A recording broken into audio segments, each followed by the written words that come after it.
Next question पे move on करते हैं। तो 2016 में क्वेश्चन पूछा जा चुका है। सबसे पहले क्वेश्चन को 2 से 3 बार रीड करो आप लोग, ठीक है। इसको समझो कि इसने क्या पूछा हुआ है आपसे। एक कटोरा है, अ बाउल, उसमें 10 बॉल्स हैं, सेम साइज की, सेम शेप की, ठीक है। One of the balls is red, उनमें से कोई एक बॉल आपके पास रेड है। मतलब ये कटोरा रहा, ठीक है, इसमें 10 बॉल्स है। 10 बॉल्स 1 2 3 4 5 6 7 8 9 और एक बॉल है रेड, एक बॉल रेड है। Balls are drawn one by one, एक एक करके आप इसमें से बॉल्स को निकाल रहे हो at random without replacement until the, आपने रिप्लेस नहीं की, मतलब कि एक बॉल निकाल ली उसे बाहर रख दिया, दूसरी बॉल निकाल ली बाहर रखा। तो ये वर्ड बहुत इंपॉर्टेंट रोल प्ले करेगा, विदाउट रिप्लेसमेंट, ठीक है। जब तक कि रेड बॉल नहीं आती, पहली बॉल आपने निकाल ली, क्या पता रेड आ जाए, क्या पता ना आए। तो अब तब तक बॉल्स निकालते जा रहे हो जब तक कि ये वाली बॉल नहीं निकल जाती। एक तो पीएमएफ निकाल लो, पीएमएफ, एक सीडीएफ निकाल लो, रैंडम वेरिएबल एक्स का, ठीक है। पीएमएफ निकालना है और सीडीएफ निकालना है रैंडम वेरिएबल का। एक्स क्या है, the number of trial needed to draw the red chip, जो रेड बॉल है उसको निकालने, एक्स नंबर ऑफ ट्रायल्स है उसको निकालने के लिए। फर्स्ट स्टेप आपके पास एक्स को डिफाइन करना ही होगा कि X denote the number of trials needed to draw red ball. क्या पता पहली बार में निकल जाए, अगर पहली बार में निकल गया तो प्रोबेबिलिटी क्या हो जाएगी, रेड बॉल आ गई, मतलब कि आपके पास 1/10 होगी, ठीक है। क्या पता दूसरी बार में निकले, दूसरी बार में निकलने का मतलब क्या है कि पहली बार में तो आपके पास नॉन रेड बॉल निकली है, नॉन रेड बॉल निकली है, तो मान लेते हैं एस है, फिर आर निकल गई। तो पहली बार में नॉन रेड निकली है, तो नॉन रेड बॉल्स कितनी है, 9 बॉल्स थी, नॉन रेड बॉल्स 9 थी, तो 9/10। अब एक बॉल बाहर निकल चुकी है, कितनी बॉल्स बची अंदर, 9 बॉल्स बची, 9 में से एक रेड बॉल है, तो रेड बॉल की प्रोबेबिलिटी बनेगी 1/9। तो काटने के बाद आपके पास आंसर बचेगा 1/10, काटने के बाद आंसर बचेगा 1/10। सिमिलरली ऐसा हो सकता है कि x=3 हो सकता है कि तीसरी बार में रेड बॉल निकले, पहली बार में भी आपके पास नॉन रेड, दूसरी बार में भी नॉन रेड, तीसरी बार में रेड निकली। तो पहली बार में रेड, नॉन रेड बॉल निकली, मतलब 9/10। अब देखो, अब इसमें कितनी बॉल्स हैं, 9 बॉल्स हैं। 9 बॉल्स में से एक बॉल रेड है आपके पास, एक बॉल कौन सी है, रेड है।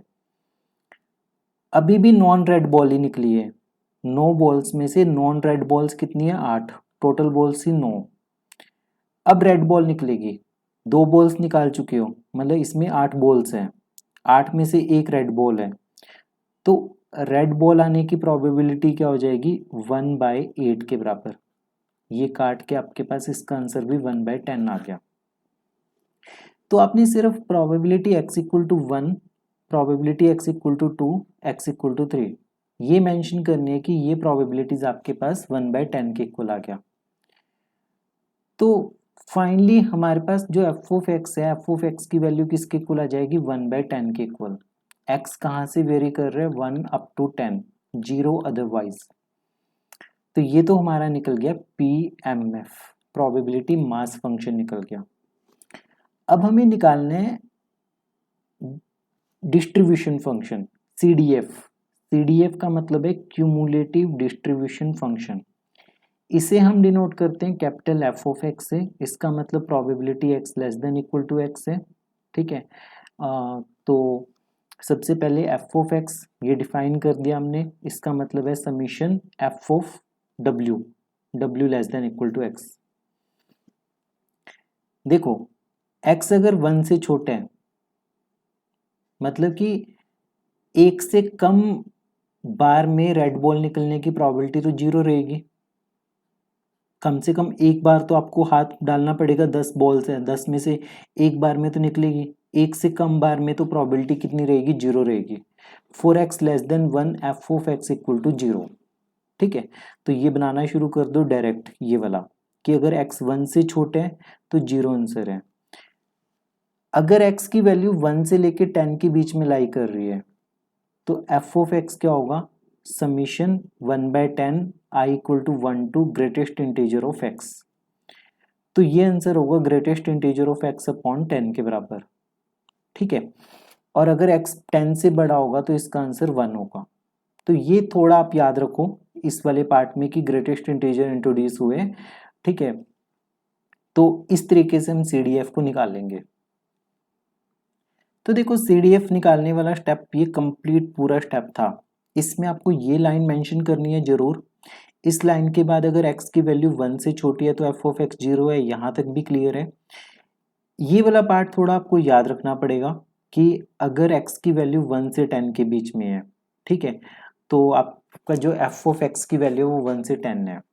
और थर्ड, ये x अगर 10 से बड़ा है तो एफ ऑफ एक्स 1 के बराबर होगा, क्योंकि मैक्सिमम नंबर ऑफ ट्रायल्स आपके पास 10 हैं। अगर आप 10 से ज़्यादा बार बॉल ड्रॉ कर रहे हो तो डेफिनेटली रेड बॉल निकल ही जाएगी। 10 बॉल्स है इसमें, 10 बॉल्स है, 10 से ज़्यादा बार बॉल्स ड्रॉ कर रहे हो तो रेड बॉल पक्का निकलेगी, तो एफ ऑफ एक्स की वैल्यू 1 होगी। तो ये इसे इस फॉर्मेट में लिखना इंपॉर्टेंट है। ठीक है, तो 4 स्टेप्स हैं। ये वाला स्टेप थोड़ा आपको ध्यान में रखना पड़ेगा कि अगर x की वैल्यू 1 से 10 है तो greatest integer of x upon 10 के बराबर होगा। तो इस क्वेश्चन में हमसे 2 चीज़ें पूछी थी, PMF और CDF। बहुत इंपॉर्टेंट क्वेश्चन है। अगर डिफ़िकल्टी लेवल की बात की जाए तो मॉडरेट डिफ़िकल्टी लेवल हो सकता है। ठीक है, क्योंकि PMF और CDF आप डिस्क्रीट रैंडम वेरिएबल के बहुत कम क्वेश्चंस हैं, तो ये उन्हीं क्वेश्चंस में से एक है। कल को आपसे इसमें से 10 की जगह 12 बॉल्स 8 बॉल्स दी जा सकती है। ठीक है, अभी तो इसने बाकी बॉल्स मेंशन नहीं की, बाकी बॉल्स वो ब्लू बोल देगा, रेड ब्लैक बोल देगा, तो क्वेश्चन जैसे मर्जी घुमा दे, बट मेन कॉन्सेप्ट आपको समझ आना चाहिए। नेक्स्ट क्वेश्चन पे मूव ऑन करते हैं। x एक कॉन्टिन्यूस रैंडम वेरिएबल है जिसका PDF ये है। जब भी डिस्क्रीट रैंडम वेरिएबल की बात होगी, डिस्क्रीट रैंडम वेरिएबल की, तो आपके पास क्या आते हैं, PMF वर्ड आता है, प्रोबेबिलिटी मास फंक्शन। और कॉन्टिन्यूस रैंडम वेरिएबल के केस में आपके पास PDF वर्ड आता है, डेंसिटी फंक्शन। तो एफ ऑफ एक्स से डिफाइंड है, एक नंबर m फाइंड करो कि m अगर x की वैल्यू m से छोटी है तो प्रोबेबिलिटी, और अगर x की वैल्यू m से बड़ी है तो प्रोबेबिलिटी सेम होनी चाहिए। तो ये बेसिकली मीडियन की ही बात कर रहे हैं वैसे तो। और आपके पास फंक्शन डिफाइंड भी किसके बीच में, 0 से 1 के बीच में है। तो 0 से 1 के बीच में कोई m मान लो आप, तो probability x less than m और probability x greater than m। तो इसे लिखा आपने 0 से m 6x 1 minus x dx, और m से बड़ी तो इसका मतलब m से लेके 1 तक 6x into 1 minus x dx। तो 6 तो आपके पास कॉमन निकल गया। अब इसे सॉल्व करना शुरू किया, x आ गया, x का इंटीग्रेशन एक्स स्क्वेयर बाई 2, ये एक्स स्क्वेयर बनेगा, इसका इंटीग्रेशन बन दिया, जैसे x माइनस एक्स स्क्वेयर बन गया ना, तो x square by 2 minus x cube by 3, integration 0 से m। तो ये अपर लिमिट सारी पुट कर दिया आपने दोनों तरफ, लेफ्ट हैंड साइड में और राइट हैंड साइड में। पुट करने के बाद आपके पास इसे रीअरेंज करते जाओ, तो ये क्यूबिक इक्वेशन बन रही है आपके पास 4m cube minus 6m square minus 1 equal to 0 के बराबर। सबसे इम्पॉर्टेंट टास्क है कि अब आपको इसके रूट्स फाइंड आउट करने हैं। देखो एक चीज है कि इसके रूट्स में आपके पास 0 से 1 के बीच में होगा, जो आंसर हमें चाहिए वो 0 से 1 के बीच में चाहिए। तो 0 से 1 से आगे पीछे मत जाना, जैसे -1 -2 या 2 उन पे मत जाना। उसके अलावा हमारे पास एक रैशनल रूट थ्योरम होती है, उसकी हेल्प से हम क्या करते हैं, जैसे ये जो लीडिंग कोफिशिएंट है और ये कांस्टेंट है, इसके फैक्टर्स जैसे 1/4 है, 1/4 के फैक्टर्स 1/2 कह सकते हो आप। मतलब 0 से 1 के बीच में आपने रूट फाइंड आउट करने की कोशिश करनी है, तो 1/2 इसका एक रूट बनेगा आपके पास, और वही m की वैल्यू निकलेगी आपके पास। यहाँ पे जब आप देखोगे अगले दो रूट्स कौन से हैं, एक तो 1 से एक्सीड कर रहे हैं, ठीक है, एक तो 1 से एक्सीड कर रहे हैं और दूसरे वाला भी क्या कर रहे हैं, 0 से नीचे जा रहे हैं। ये वाला रूट 0 से नीचे जा रहा है क्योंकि स्क्वेयर रूट 3 की वैल्यू होती है 1.7 के करीब, तो 1 माइनस 1.7 डिवाइडेड बाई 2 ये नेगेटिव आएगा, 1 प्लस 1.7 डिवाइडेड बाई 2 ये 1 से बड़ा आएगा, तो एकमात्र रूट 1/2 बचेगा। क्वेश्चन में यहाँ तक ये तो बहुत इजी चीज थी, ये भी समझ में आ गया, ठीक है, यहाँ तक की सारी चीजें आपसे हो जाएंगी। सबसे ज्यादा जो प्रॉब्लम आ सकती है वो आपको इसके क्यूबिक इक्वेशन को सॉल्व करने वाले पार्ट में आ सकती है, ठीक है। तो पर इसका जब आपने एक फैक्टर निकाल लिया, जैसे आपको पता चल गया कि m माइनस हाफ इसका फैक्टर है, तो आप इसे 4m³ minus 6m² minus 1 divide कर दो आप इसे। तो सबसे पहले 2m² से करोगे, तो सॉल्व करो इसे लॉन्ग डिवीजन मेथड से, तो आपके पास ये वाला दूसरा फैक्टर बनेगा 2m² माइनस 2m माइनस 1। अब ये फैक्टर बनते इसके रूट्स तो क्वाड्रेटिक की हेल्प से निकल जाएंगे, किस फॉर्मूले की हेल्प से, minus B plus minus square root b² minus 4ac/2a, इसकी हेल्प से आपके पास रूट्स निकलेंगे। तो फाइनली m की वैल्यू हाफ होगी। तो प्रैक्टिस ऐसे टाइप के क्वेश्चंस की पहले से करके रखो, एग्जाम में पूछा हुआ क्वेश्चन है, तो मेरे अकॉर्डिंगली जो बच्चे फर्स्ट टाइम इस वाली इक्वेशन पे पहुंचेंगे वो पैनिक हो जाएंगे, क्योंकि हम मोस्टली 0 1 2 -1 -2 पुट करते हैं, पर इसमें ध्यान में रखना है कि आपके पास जो m की वैल्यू है वो 0 से 1 के बीच में ही लाई करेगी। जो m की वैल्यू है वो किसके बीच में लाई करेगी, 0 से 1 के बीच में, ठीक है। नेक्स्ट क्वेश्चन पे मूव ऑन करते हैं। ये क्वेश्चन बहुत इजी है, वेरी इजी क्वेश्चन। एक c कांस्टेंट निकालना है आपको, for which the function f of x is a pdf। बहुत आसान चीज पूछ ली है तो इसने pdf निकालना है आपको। pdf निकालने के लिए आपको पता है सबसे पहले f ऑफ x की वैल्यू तो 0 से बड़ी होती है, दूसरी कंडीशन आपके पास होती है -∞ से infinity f of x dx 1 के इक्वल होते हैं। अब देखो -∞ से इन्फिनिटी है तो इसे ब्रेक कर लो, -∞ से 0, 0 से 3 और 3 से इन्फिनिटी। इस केस के लिए भी फंक्शन की वैल्यू 0 है, इस केस के लिए भी फंक्शन की वैल्यू 0 है। सिर्फ 0 से 3 के लिए फंक्शन की वैल्यू क्या होगी, cx² है। तो सिर्फ इस केस के लिए फंक्शन की वैल्यू ये है, c कॉमन निकल गया, ये बनेगा x³/3, ये बनेगा 0 से लेके 3 इक्वल टू 1, c/3 x³ का मतलब बन गया 27 इक्वल टू 1, तो c की वैल्यू कितनी आ गई, 1/9 के बराबर आ गई। c की वैल्यू 1/9, ठीक है, ठीक है, 9 कैंसिल हो गया तो 1/9 आ जाएगी आपके पास। तो c की वैल्यू 1/9 आ गई, तो f ऑफ x क्या बन गया, cx², मतलब कि 1/9 x² के बराबर आ गई। प्रोबेबिलिटी क्या पूछी हुई थी, प्रोबेबिलिटी पूछी हुई थी 1 less than x less than 2 के बारे में पूछी हुई थी, तो ये क्या बनेगा 1 से 2 1/9 x² dx, तो ये 1/9 बनेगा आपके पास, ये बनेगा x³/3 और 1/2। अपर लिमिट लोअर लिमिट सारी पुट कर दो, पुट करने के बाद इसका आंसर 7/27 आ जाएगा। बहुत इजी क्वेश्चन बन गया था। 9 × 3 27, 2 का क्यूब 8 - 1, 8 - 1 का मतलब 7, 7/27। सो ये क्वेश्चन इजी है। अगर ये क्वेश्चन भी अगर आप गलत करते हो तो पाप है ये क्वेश्चन गलत करना, ठीक है, तो भगवान भी माफ नहीं कर पाएगा उस केस में। तो आप नेक्स्ट 18th क्वेश्चन, ये थोड़ा डिफरेंट क्वेश्चन है, अच्छा क्वेश्चन है। पहले इसकी स्टेटमेंट 2 से 3 बार पढ़ो आप, वीडियो को पॉज करो। क्या बोला जा रहा है कि एक रैंडम वेरिएबल कैपिटल एक्स है, कॉन्टिन्यूस है ये, और इसका PDF function F of x है।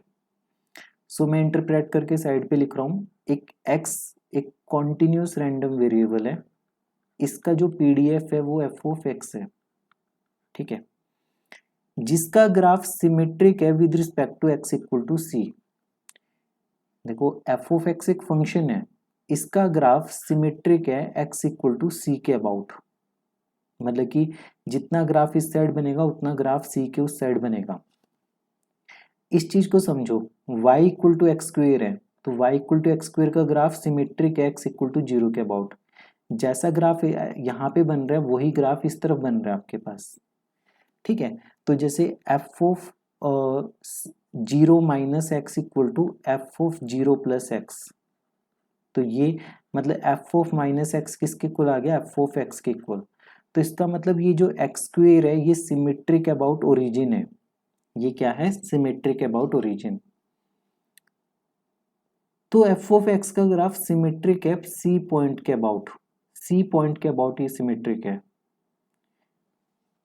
ये इंफॉर्मेशन गिवन थी, ये इंफॉर्मेशन गिवन थी, थर्ड आपके पास गिवन था कि F of C minus X equal to F of C plus X के इक्वल है। F of C minus X किसके इक्वल है, F of C plus X के इक्वल गिवन है, ठीक है, मैथमेटिकल टर्म्स में लिख रहा हूं। फिर आपके पास गिवन था कि एक्सपेक्टेशन ऑफ एक्स एग्जिस्ट करती है, शो करना था हमें कि एक्सपेक्टेशन ऑफ एक्स किसके इक्वल है, सी के इक्वल है, सी कांस्टेंट के इक्वल है। तो हम कैसे शो करेंगे, हमारा एक चीज होगी, हम एक्सपेक्टेशन ऑफ एक्स माइनस सी निकाल लेंगे। तो एक्सपेक्टेशन ऑफ एक्स माइनस सी किसके इक्वल होगी, अगर हमने ये 0 के इक्वल शो कर दिया तो मतलब expectation of X minus expectation of C equal to 0, मतलब expectation of X minus C equal to 0, मतलब एक्सपेक्टेशन ऑफ एक्स किसके इक्वल आ गया, सी के बराबर आ गया, ठीक है। तो ये हमारा काम है कि हमें अब एक्सपेक्टेशन ऑफ एक्स माइनस सी के ऊपर काम करना है और वो 0 लेके आना है, उसके बाद वाले स्टेप्स ऑटोमेटिकली हो जाएंगे।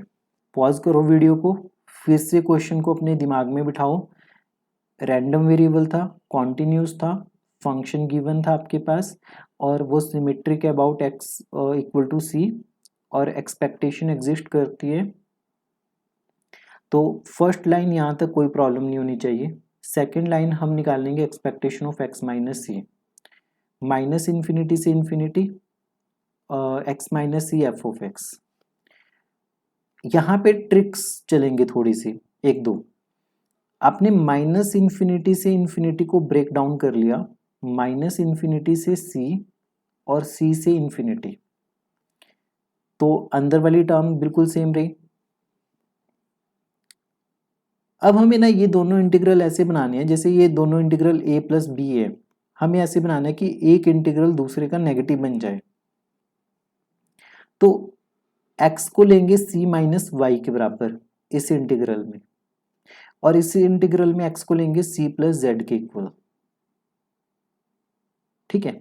तो क्या बनेगा एक बार देखो, तो आपके पास आएगा सबसे पहले dx की वैल्यू बनेगी माइनस dy के बराबर। अगर x की वैल्यू माइनस इन्फिनिटी है तो y की वैल्यू माइनस इन्फिनिटी है, अगर x आपका माइनस इन्फिनिटी है तो y भी कितना हो गया, माइनस इन्फिनिटी। अगर x की वैल्यू c के बराबर आ गई तो y की वैल्यू किसके बराबर आ गई, 0 के बराबर। तो ये इंटीग्रल देखने में कैसा दिखेगा, माइनस इन्फिनिटी से 0, ठीक है। x को क्या पुट कर दिया आपने, c माइनस वाई, तो ये बनेगा minus Y F of c minus Y और माइनस डी वाई, ठीक है। फिर इसमें पुट करो, जब x की वैल्यू c है, जब x की वैल्यू 0 c है तो z की वैल्यू आ जाएगी 0, ठीक है। तो ये देखो ये इंटीग्रल चेंज हो जाएगा 0 से इन्फिनिटी में, और x माइनस सी की वैल्यू किसके इक्वल है, z के इक्वल, और x की वैल्यू कितनी किसके इक्वल होगी, c प्लस जेड के इक्वल। ये स्टेप इंपॉर्टेंट है, पॉज करो वीडियो को, फिर से देखो। मैं फर्स्ट इंटीग्रल फिर से लिख रहा हूँ। तो आपके पास क्या था, माइनस इन्फिनिटी से C X minus C F of X D X था। तो आपने क्या किया, x को पुट कर दिया c माइनस वाई। जब x की वैल्यू माइनस इन्फिनिटी है तो y की वैल्यू भी माइनस इन्फिनिटी आ गई।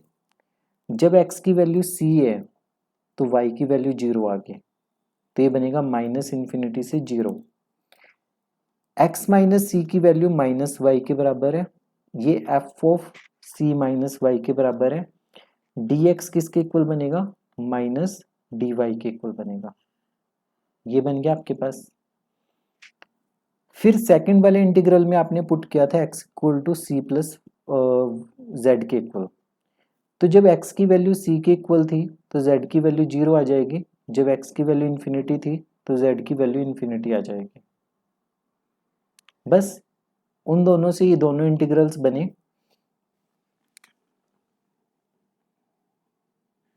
अब हमने क्या किया, ये दोनों माइनस और माइनस, ये तो प्लस बन जाएगा। फिर अगले स्टेप में हमने माइनस कर दिया और ये लिमिट्स चेंज कर दी 0 से इन्फिनिटी। इन्फिनिटी से 0 था तो हमने चेंज कर दिया 0 से इन्फिनिटी। ये एक बार y प्लस इन्फिनिटी होगा, ये ध्यान में रखना, y प्लस इन्फिनिटी होगा। तो क्योंकि जब x को माइनस इन्फिनिटी पुट किया, minus infinity equal to C minus Y, तो minus infinity minus C equal to minus Y. तो ये बनेगा minus infinity equal to minus Y. तो y की वैल्यू इन्फिनिटी आएगी। फिर आपने साइंस को चेंज कर, मतलब लिमिट्स को इंटरचेंज किया तो नेगेटिव साइन आ गया। अब हमें पता है कि ये पीरियोडिक था तो ये वाली टर्म किसके इक्वल है, इसके बराबर ही है। तो ये पूरा इंटीग्रल इसके बराबर ही है और ये नेगेटिव है एक दूसरे का तो ये कट जाएगा। तो इसका मतलब इसका आंसर 0 आ गया। तो एक्सपेक्टेशन ऑफ x माइनस सी 0 के बराबर है, तो एक्सपेक्टेशन ऑफ x सी आ गया। हमें यही चीज प्रूफ करनी थी कि एक्सपेक्टेशन ऑफ x सी के इक्वल है। बहुत सारे बच्चे शुरुआत ही नहीं करते, ये क्वेश्चन देखते ही ऐसे उन्हें लगता है कि समझ ही नहीं आ रहा, पता नहीं क्या दिया हुआ है, ये लाइन ही नहीं उन्हें समझ आती कि सिमेट्रिक अबाउट एक्स एक्सिस है। ये बहुत बेसिक +1 की फंक्शंस की बात है, ये वाली चीज कि आपको पता होना चाहिए कि graph symmetric about x axis कब होते हैं, वाई एक्सिस कब होता है, किसी पॉइंट के अबाउट सिमेट्रिक कब होते हैं। ये सब चीजें +1 में जब हम ग्राफ रिलेशन एंड फंक्शंस करते हैं हमें तभी करवाई जाती है। तो बट एनीवेज अभी इस क्वेश्चन में फर्स्ट स्टेप इससे मत खराब करना। फिर एक्सपेक्टेशन ऑफ x माइनस सी भी लिख सकते हो। फिर आपने लिमिट्स को ब्रेक कर दिया माइनस इन्फिनिटी से c और c से इन्फिनिटी। ये स्टेप अगर आप समझ आ रहा है तो ठीक है, नहीं तो आप याद रख सकते हो कि x को c माइनस वाई पुट करना है और c प्लस जेड पुट करना है। पुट करने के बाद आपके दो स्टेप्स लगेंगे, ये दोनों चीजें कैंसिल आउट हो जाएंगी। तो एक्सपेक्टेशन ऑफ x माइनस सी किसके बराबर आएगा, 0 के इक्वल आएगा। तो यहाँ से एक्सपेक्टेशन ऑफ x आपके पास c के इक्वल आएगी। ठीक है, छोड़ नहीं सकते आप इस क्वेश्चन को। ठीक है, मतलब प्रैक्टिस करो तो ये क्वेश्चन इजी लगेगा। फर्स्ट टाइम में नो डाउट थोड़ा सा प्रॉब्लम क्रिएट करते हैं दिमाग में कि पता नहीं कैसे होगा, ब्लैंक हो जाते हो कि कैसे होगा, बट हाँ अब आपको याद रहेगा। तो मिलते हैं नेक्स्ट वीडियो में, आगे के क्वेश्चंस को कंटिन्यू करेंगे। तब तक पढ़ते रहिए, प्रैक्टिस करते रहिए।